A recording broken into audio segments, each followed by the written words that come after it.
Welcome guys to the second week of our discussion entitled The Introduction of Globalization. So here are the objectives that I wanted to share to you for this week's topic.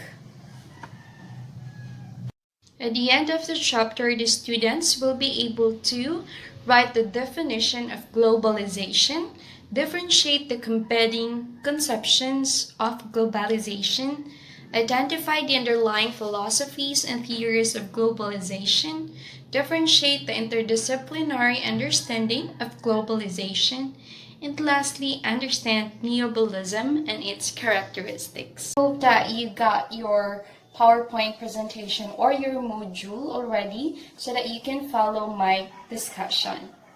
So let's start with the meaning of globalization. So what is it really? So globalization refers to the processes by which more people across large distances become connected in more and different ways. They become connected very simply by doing or experiencing the same sort of thing. So, ibig sabihin, pag globalization, just remember these words, connected in more and different ways. So, nagkakaroon ng pagkakaisa when they experience the same sort of thing. Okay? So, yun yung globalization. So, I have here an examples on what globalization means. Like sushi is known as a Japanese food. So, it globalizes when more people from different continents enjoy the taste of the food. So, hindi lang siya talaga dito sa Pilipinas na sikat, even other continents love sushi. So, yun yung nagiging reason ba't nagkaroon ng globalization. For example, ng globalization ay yung mga famous or known sports like soccer or basketball, diba? Known sport become globalized as the players and even the fans would learn to have an interest on the sports, okay, or in the game. So, kasi nga sabi ko kanina, globalization is more on connected in more and different ways. When we say connected in more and different ways, globalization is a process of integration and interaction among people, companions, different governments worldwide. Kasi from the word itself, global, it means the whole world. Okay? When we say the forces of globalization, globalization is an interaction of people and primarily an economic process of integration which is social and cultural aspects as well. So, tandaan natin yung sinasabi dito ni Lechner of 2015 describing the force of globalization that as people become more intricately connected to many others across large distances, not all people to the same extent, of course, the world is becoming a single place. So, nagiging isa tayo kasi mas connected tayo and halos nagkakaroon ng similarities yung mga beliefs or even our practices. And globalization thus involves growing diffusion, expanding interdependence, more transnational institutions, and an emerging world culture and consciousness. So all aspects of the connectedness at the heart of globalization, all elements of the world society, globalization is creating. So, neoliberalism, it identifies globalization with the process by which capitalism expands across the globe as powerful economic actors seek profit in global markets and impose their rules everywhere, a process often labeled neoliberalism. So later on, dito sa part ng presentation, I'll be discussing more about neoliberalism. Okay? So, let's have the meaning of globalization to different people. Siyempre, yung bawat tao, magkakaiba-iba talaga from their perceptions, beliefs, even sa practices nila, diba? So according to Lechner of 2015, globalization means different things to different people. So you have here different examples. A Korean Pentecostal missionary. So sa mga missionary na tulad nila, ang globalization means a new opportunity to spread faith and convert lost souls abroad. So they're focusing on the spiritual matters of people. So globalization for them is more on spiritual. Okay, and Dominican immigrant in the United States, it means growing new roots while staying deeply involved in the home village. So although immigrant sila sa United States, they wanted to grow new roots, gusto nila madagdagan yung mga practices nila, but it doesn't mean na they will forget their cultures or kung ano yung mga beliefs nila. It will still be involved yung practices nila sa home village. And to an Indian television viewers, it means sampling a variety of new shows. So, syempre hindi lang naman sir Indians ang mahilig sa manood ng TV, diba? Even Filipino people. So, for us, we really wanted to choose different shows that would entertain us or inspire us. So, yun yung meaning ng globalization para sa kanila.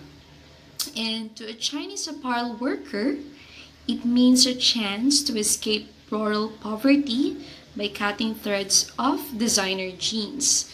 So, sa kanila is more on financial matters naman. Of course, all of us wanted to escape poverty, diba? Kaya nagtatrabaho. But for Chinese workers, that's what they meant for globalization. And to an American shoe company executive, it means managing a far-flung supply or yung well-distributed supply chain to get products to store. Siyempre kung negosyante ka naman talaga, diba? If you have a product, you wanted to have more resellers. So, mas maganda kung marami talagang na-distributed na shoes sa different stores. Yun yun sa kanila. But for a Filipino global justice advocate, for the word justice, diba? Kung kanino nararapat, yun yung dapat masusunod. So it means rules of the global game that favor the rich north over the poor south. So yun yung iba't ibang meaning ng globalization to those specific type of people. But the question is, for you as a student, what globalization means for you? So, are you into spiritual, technological, financial? So, nasa inyo yan. Kung ano ba talaga yung globalization for you. So, I'll be asking you sa activity later on sa outcome-based assessment nyo for this week is to have a reflection about what globalization means for you. Okay? Now let's talk about the theories of globalization. According to Lechner again, states that following are the theories or perspectives in the emergence of globalization. So I have here three theories. First is world system theory, second world polity theory, and world culture theory. So just a heads up guys, you can check more the description or information about the three theories in the module so that you could understand it more deeply, okay? So let's start with the world system theory, a perspective that globalization is essentially the expansion of the capitalist system around the globe. So tandaan lang natin when it's come to world system, it's more on the capitalist system, okay? Because at the time Marx was writing in the mid-19th century, the world was becoming unified through the thickening networks of communication and economic exchange.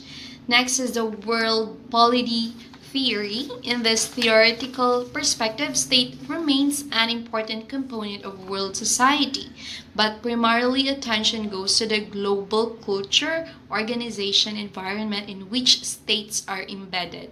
So, Pag sa world system theory, diba, it's more in capitalist system yung perspective. So world polity theory naman, it's the states that remain an important component. Okay? Pero sa world culture theory, iba din naman siya. By the way, the polity theory, so what does it really mean? So when we say polity kasi guys, it is an identifiable political entity, any group of people who have a collective identity, who have the capacity to mobilize resources. So, ibig sabihin, state siya or grupo talaga siya. And then the world culture theory, this perspective agrees that world culture is indeed new and important, but it is less homogeneous than world polity scholars imply. Because here, globalization is a process of relativization. So, ano ba yung ibig sabihin ng relativization? So, for this type of theory, it means the cultural relativism, okay? So, what does it mean by cultural relativism?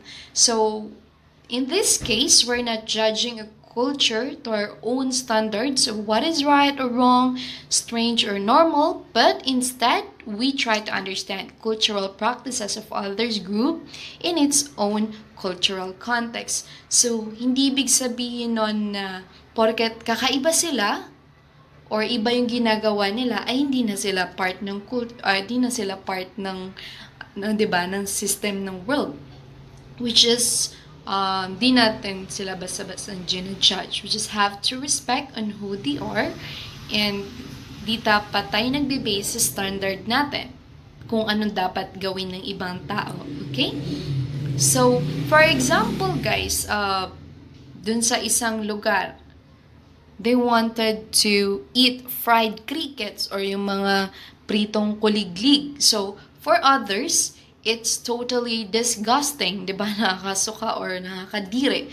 But for them, it's something na part na ng culture nila. So, we could not really judge them. That's what we call as world culture theory, okay? So, the world is indeed new and important, but is less homogeneous. Ibig sabihin ng homogeneous is less na similarities or hindi dapat palaging pare-pareho. Okay?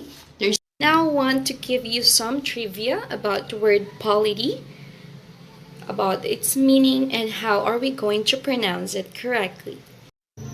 Okay, so polity means a form or process of civil government or institution. Okay? So let's learn how do we pronounce the word polity, okay? Polity. Polity. Now let's talk about the shrinking world.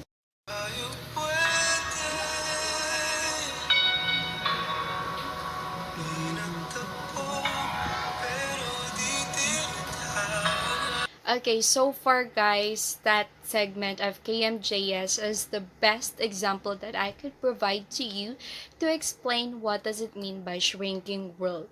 So, diba, doon sa segment pinakita na kung napanood nyo, kung gaano sila itinadhana, pinagtagpo, pero hindi tinadhana.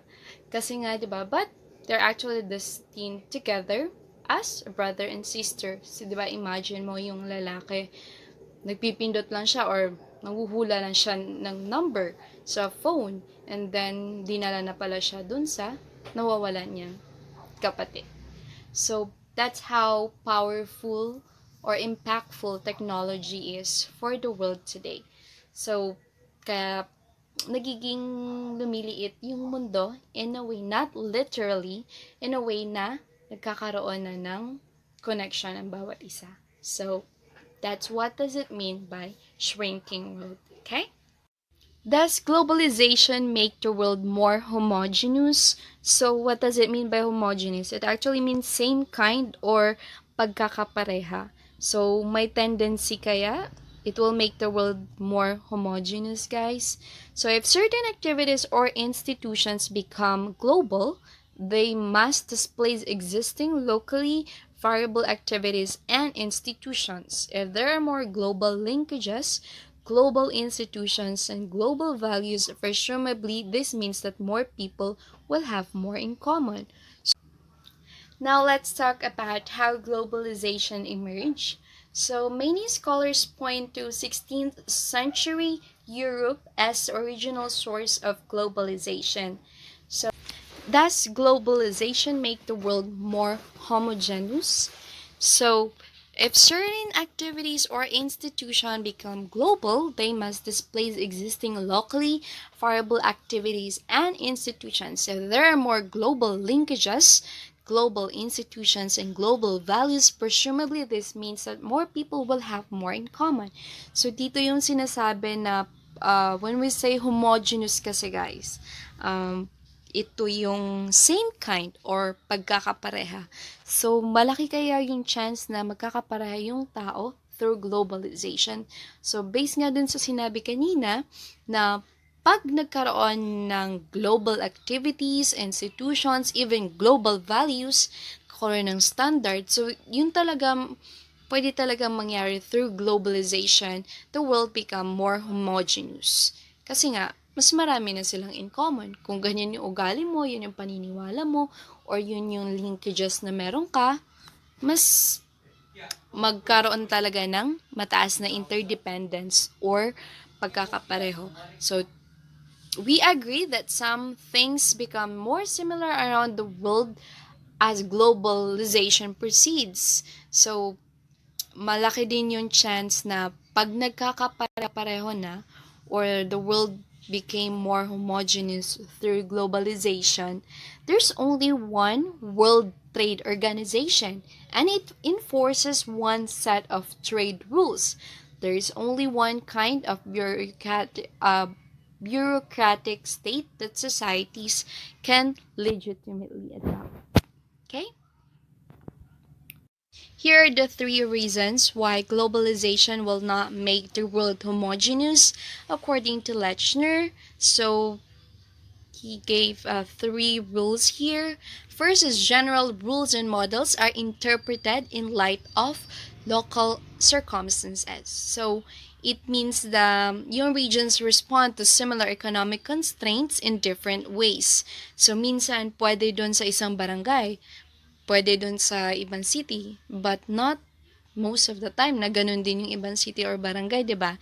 Iba-iba yung pagtanaw nila or consideration nila about it. And countries still have great in structuring their own policies. So, may kanya-kanya tayong president, may kanya-kanya tayong policies, rules, and regulations.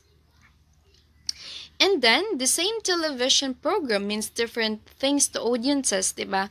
Minsan, yung sa ibang bansa, yung joke nila, sobrang simple lang, diba?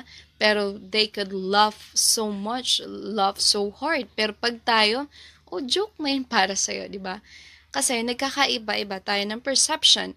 And then, even sa foods, guys, sa McDonald's, for example, its menu and marketing to local taste. So, iba yung panlasa ng niluluto nila or pagkain nila sa US. Pero pagdating sa Philippines, diba, iba din yung timpla nila because they wanted to consider yung local taste.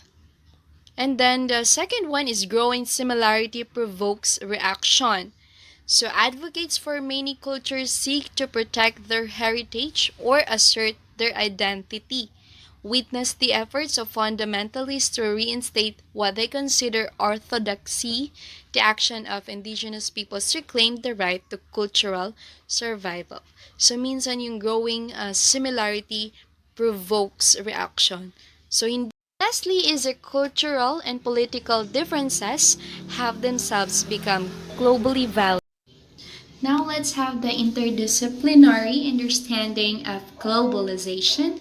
For political scientists, so sila yung mga nasa global ecological changes. And we have economists. They focuses on the management principles and accounting standards.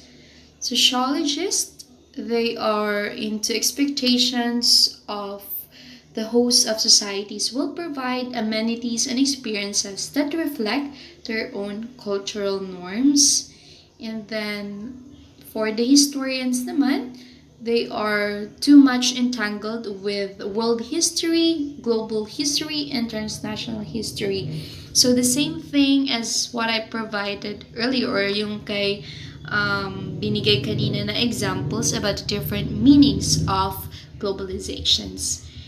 And for market globalism, what does it mean? It is an idea that reflects the concepts of globalizations. Okay, you can read it in your module if you want to understand about it more. And we have the 5 core claims of market globalism provided by the year of 2005. It is about liberalization and global integration of markets. Globalization is inevitable and irreversible. So, inevitable, hindi mo talaga napipigilan o hindi mo lalaman kung anong pwedeng mangyari. And then, nobody is in charge of globalization. Okay, wala talagang sino yung or wala talagang sino may hawak niyan. And then, globalization benefits everyone. So, in what way na nakaka-benefit siya to everyone? So, it's on the unpacked in material terms such as economic growth and prosperity. So, doon natin malalaman, syempre lahat naman talaga mapag-benefit sa economic growth, right? And then, lastly, globalization furthers the spread of democracy in the world. The 5th decontestation chain links globalization and market to the adjacent concept of democracy, which always plays a significant role in liberalism, conservatism, and socialism. Of course, it's really a further spread of democracy kasi may kalayaan yung mga tao kung anong pipiliin nilang diba, sikat na brand or sikat na pagkain or kung ano yung uso. And we have here, as what I said earlier, I'll be discussing more about neoliberalism.